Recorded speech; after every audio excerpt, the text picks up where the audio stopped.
Sería, ahí alcanzan a ver la pantalla, ¿no? Nada más estoy checando que sí sea la presentación que quiero, sí. Muy bien. Entonces,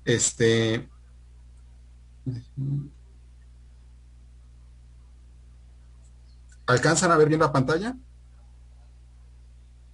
¿Me escuchan? ¿Me escuchan? Sí, Sí, Sí, y sí sí se se ve. ve, sí. sí se ve, ok. Cualquier cosa avisen porque pues, la idea es que sí vean todo esto, ¿no? Entonces, la idea de hoy es como una introducción al tema de la neurología, pero como les dije, vamos a empezar con todo lo que es exploración, porque a partir de la exploración va a surgir todo lo demás, ¿no? Es decir, a partir de ahí yo puedo definir enfermedades. Si no tiene ningún sentido, por ejemplo, que yo les diga una lesión medular me da una paraplegia, si yo no sé qué es una paraplegia, si es espástica, si es flácida, si tiene datos de neurona motora superior o inferior. Entonces, todo eso, aunque yo sé que ya tienen algunos antecedentes y conocimientos, pues lo queremos reforzar y creo que es la parte más importante del curso, ¿no? Más que saber las enfermedades, es esto. Pablo, bájale. Sí, si saben explorar, lo Cállate tú, demás es más fácil, ¿no? idiota. Y si saben la información que uno va a recabar, ¿no? Entonces, dejen, se me pasó por una, ahí está. Entonces, la exploración neurológica, les digo, es una parte importante de todo este tema. Y bueno, tiene algunos antecedentes históricos, ¿no? Como esto no es tan importante que lo sepan, pero sí, sí creo que pues es bueno tener como el antecedente histórico, porque muchas veces ahorita en el 2021, ¿no?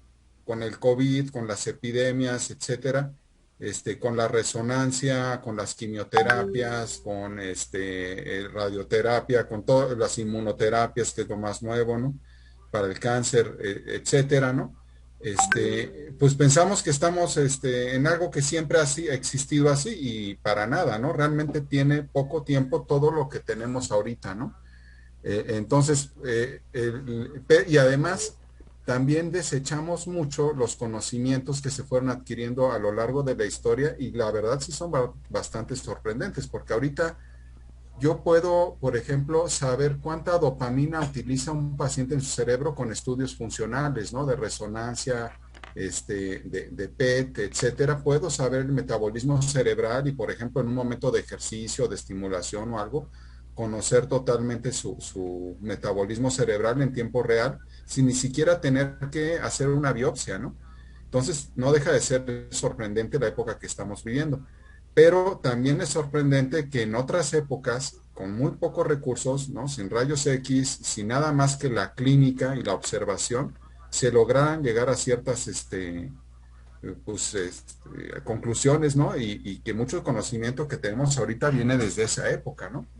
Entonces, si quieren empezar en algún momento, podríamos empezar con los egipcios, aunque se puede hablar también de los incas o de otras culturas, ¿no? De los incas no tan antiguos, ¿no? Pero, o incluso antes de los egipcios, que ya tenían conocimiento de que las lesiones en la cabeza causaban problemas motores o déficits, ¿no? Hablaban de las meninges del líquido cefalorraquídeo, hablaban de las lesiones espinales, lo que producían en el cuerpo. Entonces, a partir de la observación, sí tenían una capacidad de decir, bueno, será alguna cosa que tiene que ver con el cuerpo, ahí se localiza una función y esa función, si se daña, repercute en esto, independientemente si le daban algún contexto o no religioso. ¿Sí? ¿Sí me van siguiendo? ¿Sí me escuchan? Doctor, Sí, sí se sí, escucha. doctor. De repente díganme que sí, porque si no, ya creo que estoy hablando solo, ¿no? Y ven la pantalla, ¿no? Sí, sí se Sí, ve. sí se ve. Ok, perfecto. Entonces, si alguien no la ve, avise. Un poco más adelante, y esto dando grandes brincos, ¿no? Porque pues hay cantidad de personajes históricos entre uno y otro, ¿no?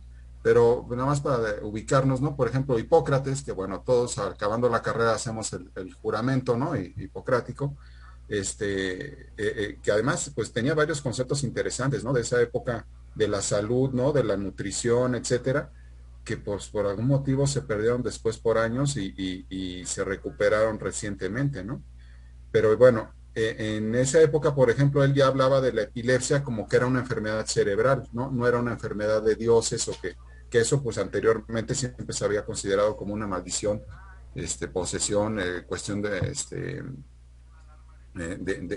enfermedad en relación a cosas mágicas, ¿no? Y no tanto a una enfermedad mental. Y él ya lo define como enfermedad mental, ¿no? Entonces, podemos pensar que en esa época pues había mucha cisticercosis, ¿no? Entonces, seguramente pues había mucha epilepsia, ¿no? Entonces, ya es interesante que él describa eso entre otras tantas cosas, ¿no?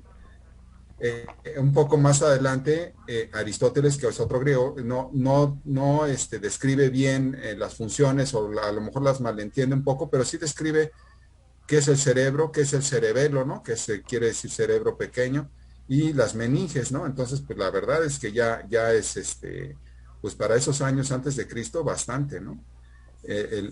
Más adelante, ¿no? En la época de los romanos después de Cristo, Galeno, ustedes pues saben muy bien, ¿no? A todos nos dicen Galeno a partir de ahí, ¿no? Como en fama médico, ¿no? Y él hacía disecciones en animales, ¿no? Y por ejemplo descubrió la función de los nervios laringeos, ¿no? En un cerdo vivo, ¿no? Estaba haciendo la disección y cortó el nervio laringo recurrente y vio que el cerdo dejaba de chillar, ¿no? Debió haber sido algo muy desagradable, pero bueno, así está la descripción, ¿no? No creo que pensaran mucho en los derechos de los animales, ¿no? En esa época. Pero la situación es que ya describió una función, ¿no? Entonces es de llamar la atención y de ahí la podía inferir a los humanos, ¿no? Porque pues eran gente brillante, ¿no? De su época y que pues tenían toda la capacidad para saber que eso en un animal también existía en el humano, ¿no? Besalio, ¿no? Ya describió los nervios craneales, ¿no? Hacía disecciones realmente. Acuérdense que en esa época ya no era fácil hacer disecciones en humanos, posiblemente antes sí. Y bueno, pues describió aparte de toda la anatomía, ¿no? Y todo su tratado de anatomía, pues ahí habla de los nervios craneales, de la glándula hipófisis, ¿no? No tanto de sus funciones, ¿no? Pero ya está hablando de cosas, pues que usamos todos los días nosotros, ¿no? O sea, lo que ustedes van a ver mañana, pues viene desde ahí, ¿no? El polígono de Willis, que pues hasta ahorita, hasta la fecha lo llamamos así, ¿no? Que aquí lo tienen en un esquema, pues descrito por Willis, ¿no? Que era un médico inglés, ¿no? Entonces, este tipo de conocimientos, pues tiene mucho tiempo, ¿no? Si vamos un poco más adelante, si ven esta imagen, Sí. sí, y me estoy brincando cantidades de personas, ¿no? Pero quise darles como un contexto, ¿no? De lo que ustedes ahorita, pues, en resumen me están aprendiendo, ¿no? Pero pues, es producto de muchísimos años, ¿no? Y se vuelven herederos ustedes de toda esta tradición, ¿no? Entonces, herederos modernos, ¿no? La microscopía también trajo cosas, ¿no? A medida que se empezó a poder ver las células y todo, pues se empezaron a describir las neuronas, ¿no? Y las primeras descripciones fueron por Purkinje en 1787, bueno, es su fecha de nacimiento, y es médico, ¿no?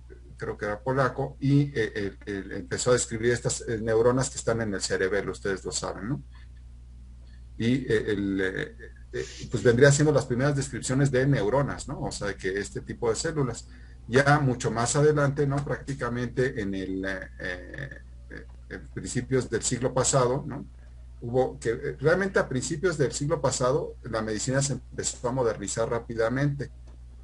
A partir de los años 60, o sea, 1960, realmente hubo muchos cambios con las técnicas que se estaban incorporando.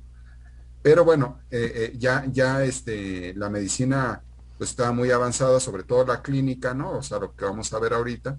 Y en esa época se empezaron a hacer ya grandes descripciones anatómicas, ¿no? Y ustedes tienen muy claro a Ramón y Cajal, pues porque se los enseñan en historia de la medicina, ¿no? Como que es neurólogo español o médico español, porque antes no existía como tal la neurología, ¿no? Empezó realmente a surgir como especialidad a principios del siglo pasado, ¿no? Y él con Camilo Golgi, que es un italiano, Por ejemplo, aquí Golgi describe el área del hipocampo, ¿no? Que es una capa de la corteza cerebral con 3 neuronas, a diferencia del resto de la corteza cerebral que tiene 6, ¿no? Aquí las células de la retina descritas por Ramón y Cajal, y ellos recibieron el premio Nobel en 1906 por estos descubrimientos, ¿no? Y sus tinciones, ¿no? ¿Se acuerdan que hablan de las tinciones argentófilas, ¿no? Y ven las neuronas y hablan de su función, ¿no? Entonces ya realmente lo hablan como la estructura básica del cerebro, ¿no? Y la función y sus ramificaciones y la sinapsis, todo eso se los debemos a ellos, ¿no?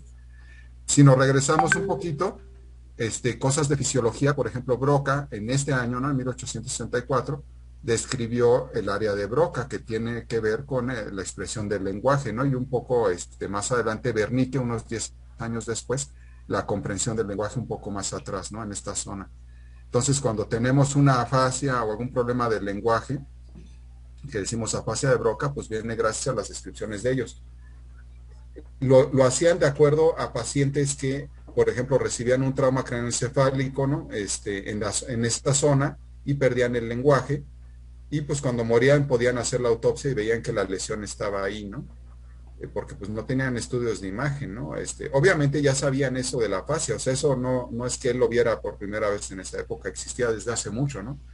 Pero ya que decían, bueno, es que coincide más con lesiones en esta área, en el lóbulo frontal del lado izquierdo, en el área motora, ¿no? Hacia la región opercular, pues ya nos habla de grandes descripciones, ¿no? Y estamos hablando de 1864, ¿no? Igual, pacientes que perdían la función y también les hacían, porque habían sufrido un infarto cerebral, sobrevivían al infarto, pero quedaban afásicos y cuando morían les hacían la autopsia y veían que la lesión estaba ahí, ¿no? Entonces eran formas de descubrir esto, ¿sí? Sí me van escuchando, ¿verdad? Sí. Sí, Luego, por ejemplo, Sherrington, ¿no? Es otro inglés, ¿no? Un poco más adelante, este es el año en que recibe el premio Nobel por neurofisiología. Sí me escuchan, ¿no? Como que algún micrófono está abierto por ahí. Sí se escucha, Doc. Es el de Margarita. Margarita, entonces, en 1932 él recibe el premio Nobel de Medicina, pero por todas sus descripciones de neurofisiología. Y cuando vemos los reflejos de la médula espinal, son los reflejos de Sherrington, ¿no? O sea, cuando hablamos del arco reflejo, todo eso lo describió él. Y vean el año en que es, ¿no? O sea, no estamos ni a 100 años de eso. Entonces, pues sí avanzó mucho después, ¿no?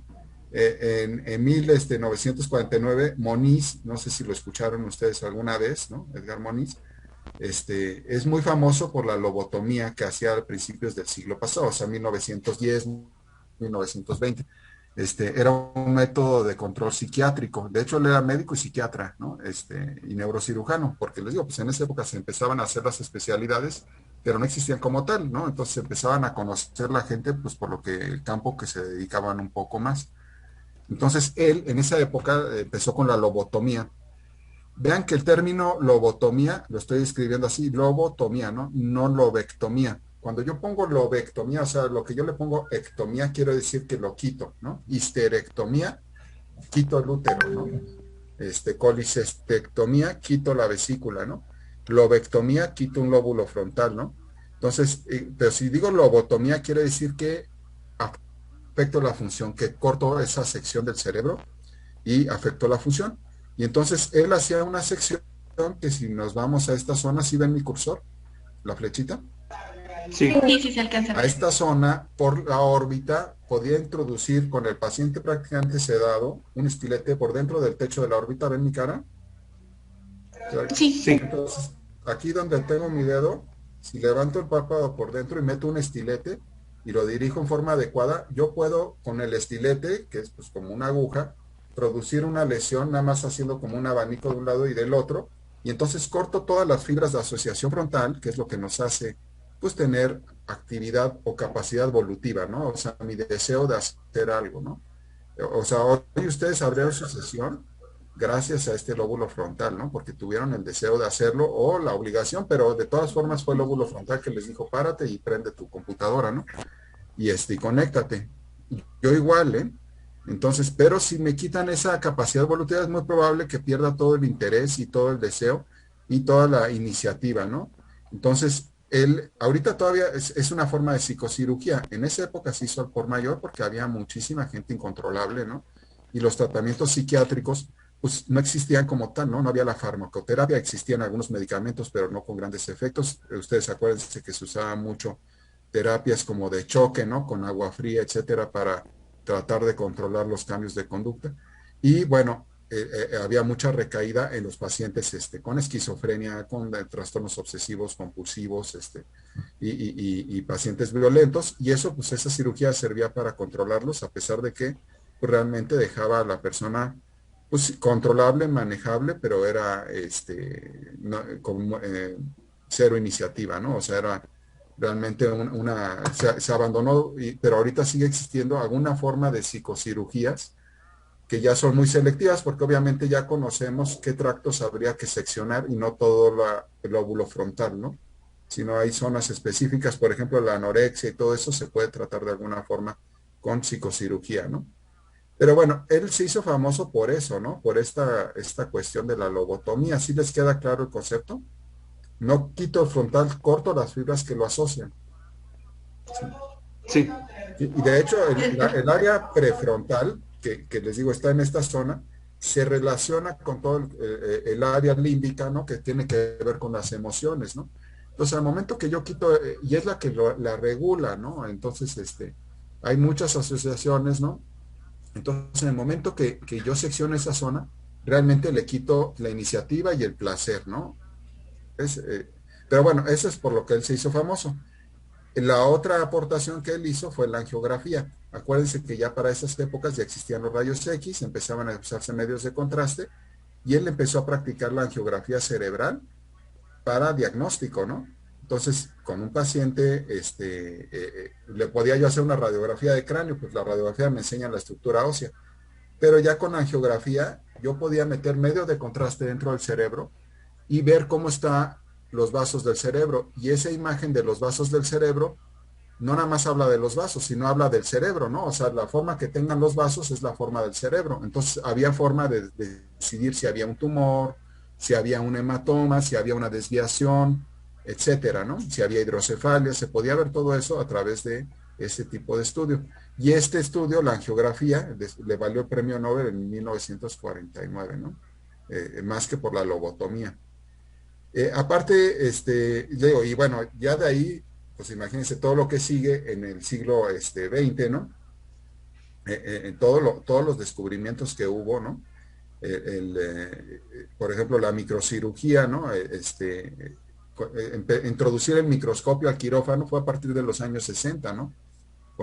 Y 70 con un neurocirujano que se llama Yassar Gil, que todavía vive, ¿no? Bueno, creo que recientemente falleció. Y eh,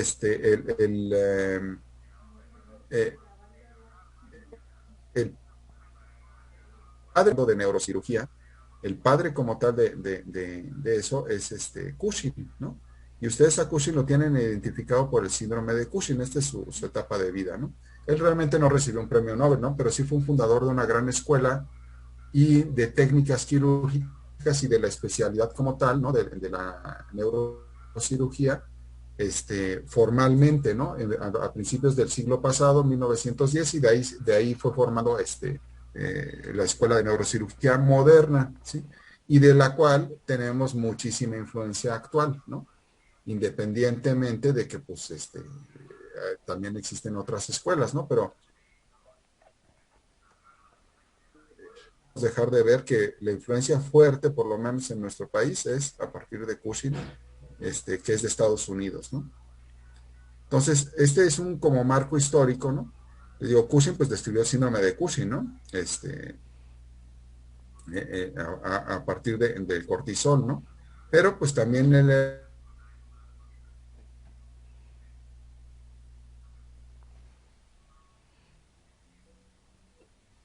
limitaciones de equipos, ¿no? Como pues ahorita usamos coagulación bipolar, monopolar, o sea, disminuimos mucho el sangrado. La anestesia, yo puedo tener un paciente horas y casi no hay daño hepático ni daño cerebral.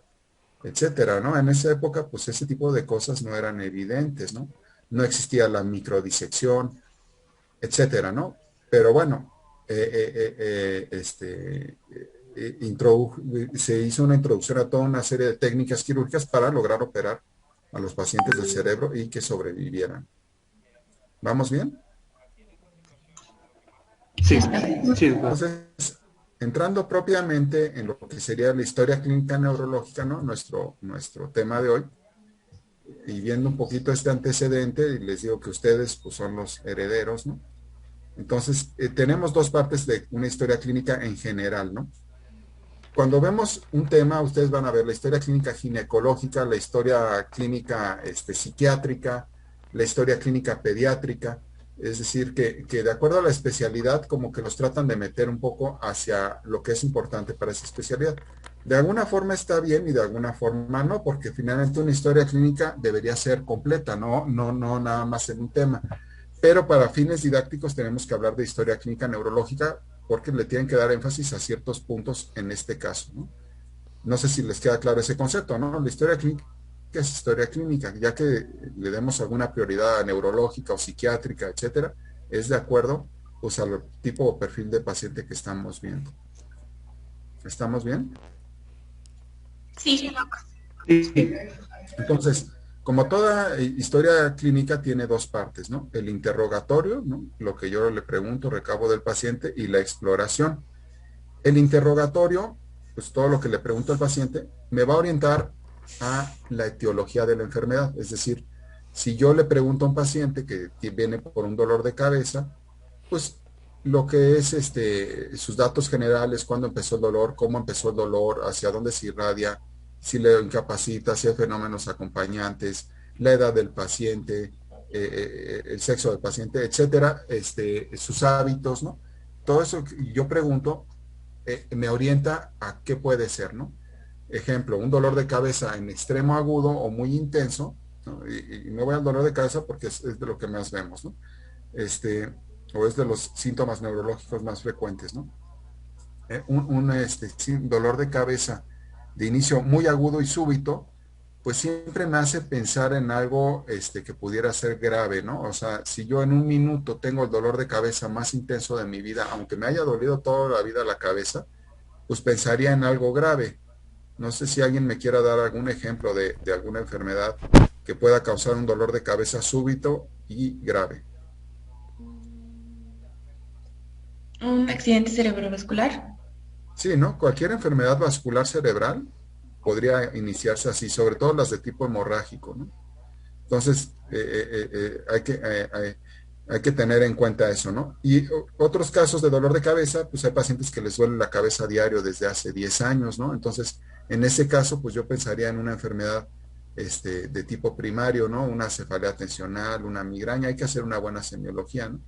Este, o un paciente que pues no había tenido dolores de cabeza y día con día se levanta con un dolor de cabeza cada vez más intenso y ya lleva 3 o 4 meses de eso. ¿Ustedes qué podrían pensar?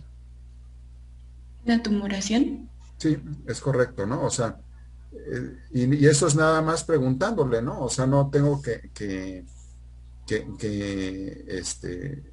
hacer estudios, ¿no? Yo ya estoy teniendo sospechas, ¿no? Y ya a partir de ahí. Pero entonces, si se fijan, ustedes ya me dieron ahorita diagnósticos, ¿no? EBC, tumor, yo les dije cefaleas primarias, ¿no? Entonces, yo ya estoy hablando de etiología, ¿no? No podemos decir la localización, para eso está la exploración. La exploración no me dice la etiología, no me dice qué es, pero sí me dice dónde se encuentra el problema, ¿no? Entonces, por ejemplo, si yo tengo algo muy obvio, ¿no?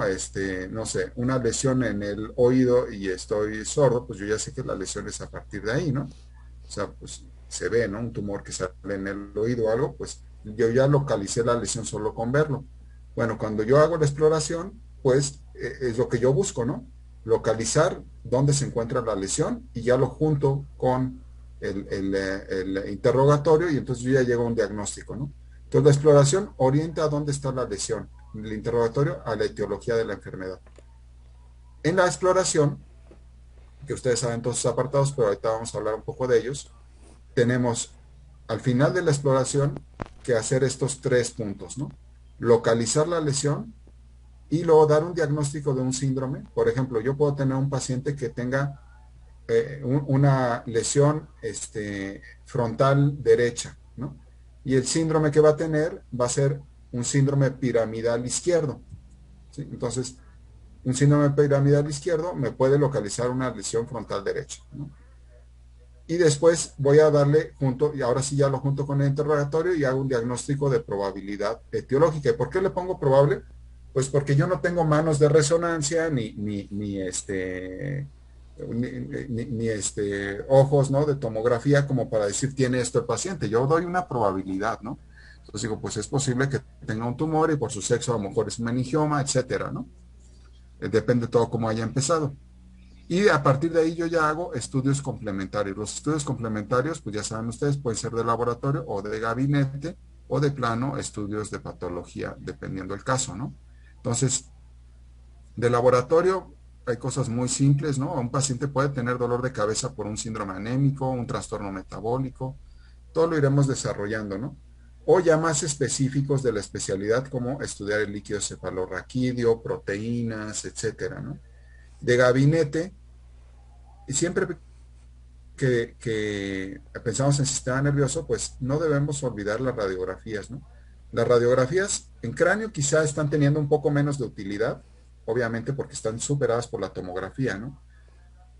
Pero en donde no han sido superadas de ninguna forma es en columna, ¿no? En columna sigue siendo un estudio vigente, útil y actual, ¿no? ¿Por qué? Porque es prácticamente de los pocos estudios que yo puedo hacer con el paciente de pie y acostado, ¿no? Hay resonancias que se pueden hacer de pie, existen los aparatos, ¿no? Pero la radiografía, les digo, me da esta opción a que pues con bajo costo yo puedo estudiar zonas del cuerpo con el paciente incluso de pie, ¿no? Entonces, para mí es muy útil ver la columna de pie, ¿no? Y con movimiento, ¿no? Le puedo pedir flexión, extensión y que le hagan radiografías así. Entonces, la radiografía no ha salido de utilidad. La angiografía tampoco, ¿no? Sigue siendo un método muy útil, pero con la salvedad que es muy agresivo y muy invasivo. Entonces, los métodos no tan invasivos, ¿no? Porque siguen aplicándose contraste, la tomografía y la resonancia, pues han ido avanzando su tecnología y poco a poco van logrando hacer angiografías de alta calidad, ¿no? Y que superen o que se acerquen a la angiografía, pero todavía no logramos esa calidad como para que este estudio caiga en desuso, ¿no? Tarde o temprano va a ocurrir. Luego tenemos todos los estudios de neurofisiología, ¿no? El electroencefalograma, electromiografía, velocidades de conducción, potenciales evocados, potenciales auditivos, potenciales visuales, ¿no? Tenemos la tomografía por emisión de positrones, ¿no? Donde se inyecta un medio de contraste con radioisótopos y vemos dónde lo capta, ¿no? Y bueno, a nivel histopatológico, no nada más es ver la célula, ¿no? Que estamos quitando y que digan, sí, sí es un cáncer de este tipo. Ahorita se le hacen estudios genéticos, se hacen estudios de inmunohistoquímica y nos pueden decir, bueno, sí es un tumor de este tipo, pero que tiene afinidades por estas células, que puede tener esta velocidad de crecimiento, que es sensible o no a tal tipo de terapia, ¿no? Entonces, ¿cómo decidimos qué estudios vamos a hacer? Pues en base a lo inicial, ¿no? ¿Vamos bien? Sí, Sí, sí. Entonces, bueno, ahora vamos a hablar del interrogatorio, ¿no? Les digo, esta introducción para ustedes puede ser un poquito área porque pues son cosas que ya conocen, ¿no? Pero tenemos que forzosamente entrar en el tema porque si no, pues lo demás no van a saber ni dónde ubicarlo, ¿no? Entonces, empezamos con el interrogatorio y les repito, ¿qué es el interrogatorio? Pues nos va a dar una posibilidad de la etiología o las causas de la enfermedad.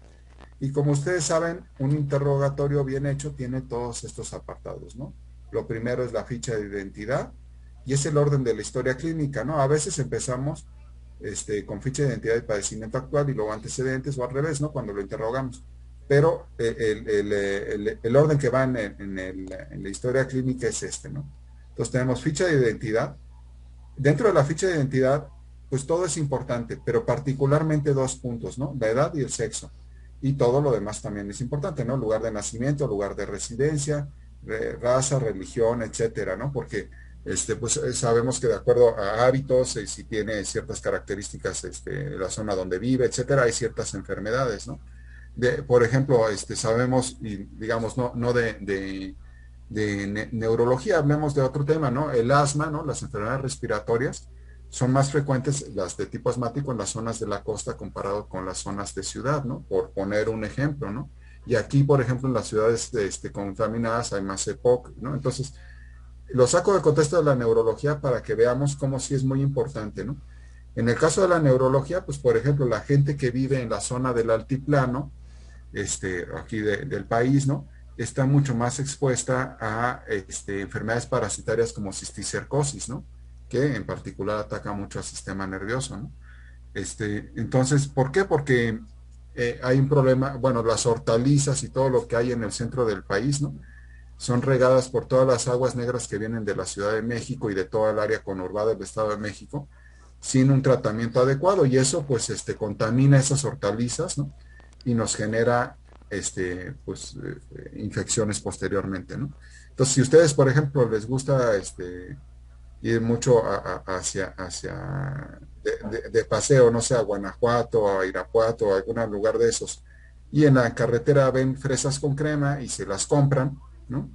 Y se las comen, pues a lo mejor están comiendo una buena dosis de cisticercos, ¿no?